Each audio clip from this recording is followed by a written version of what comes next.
GST ఇంకేముంది ఒక 19, 20, 21, 22 నుంచి ధరలు తగ్గాలి. మన పాల ప్యాకెట్ ధర తగ్గుతుంది, మన పెరుగు ప్యాకెట్ ధర తగ్గుతుంది, మన పెరుగు కప్పు ధర తగ్గుతుంది.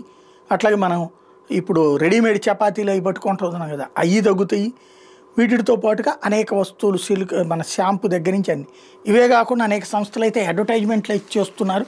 ఏదైతే ఇదిగో బైక్కి ఎంత ట్యాక్స్ తగ్గుతుంది, మోటార్ సైకిళ్ళు ఎంత చౌక కాబోతున్నాయి, 100cc బైక్ మీద 8,000 తగ్గుతుంది, 349cc మీద 11,000 తగ్గుతుంది, త్రిచక్ర వాహనాలకి అయితే 18,000 తగ్గుతుందని అడ్వర్టైజ్మెంట్ల దగ్గర నుంచి అనేక మంది అనేక రకాలైనటువంటి అడ్వర్టైజ్మెంట్లు చేస్తున్నటువంటి సందర్భం.